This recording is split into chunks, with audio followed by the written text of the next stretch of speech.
Why to be bilingual is not enough to be a translator. Thank you for watching this video from the Engagement Ring Translation. There are dozens of misconceptions about translation and translator.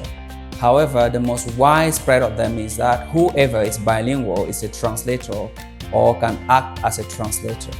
I'm confronted with this misconception all the time.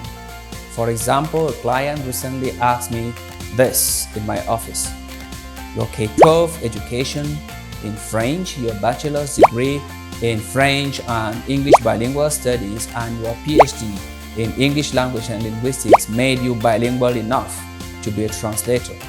So why was it necessary to study translation?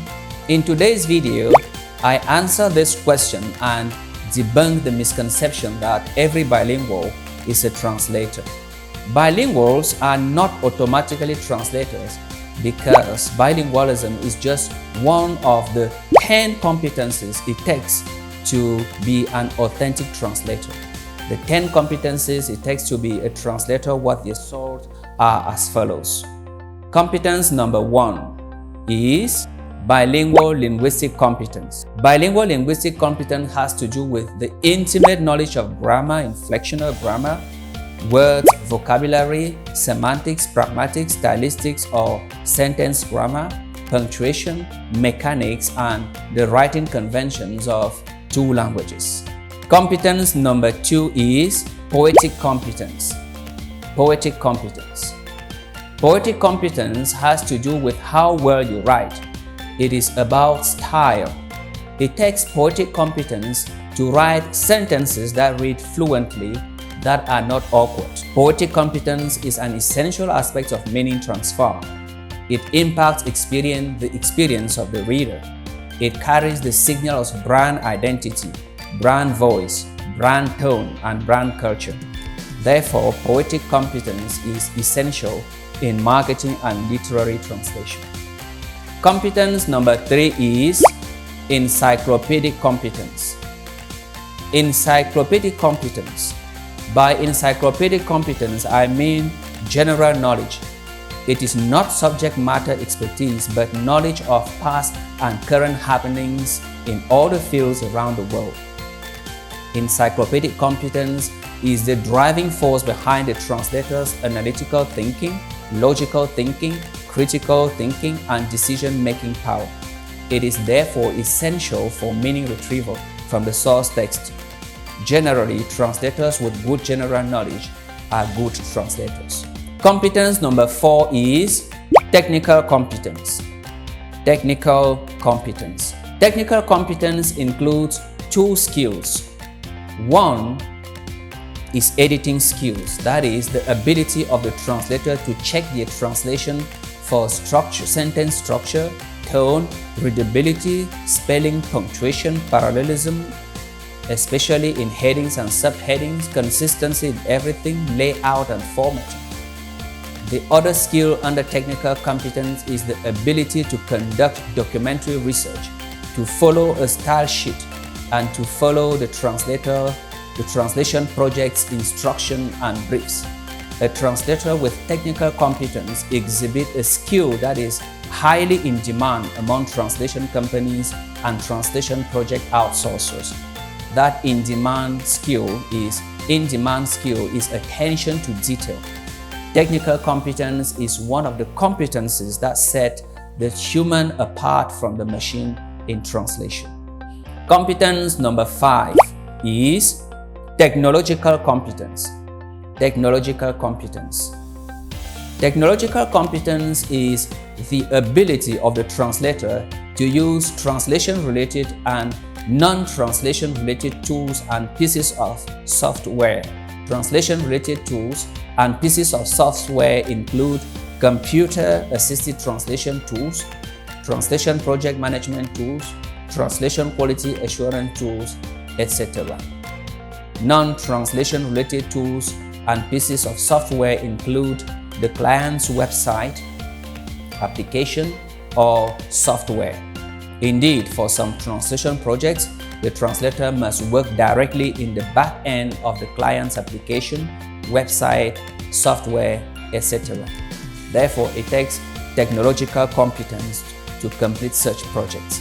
Competence number 6 is professional competence. Professional competence is about 1. The ability of the translator to build rapport through politeness, empathy, easiness to work with, team player skills. Number 2, the availability, flexibility, and humility of the translator. Number 3, the translator's awareness of their role in the translation industry value chain. And number 4, the translator's commitment to ethics. Competence number 7 is critical thinking, critical reading competence.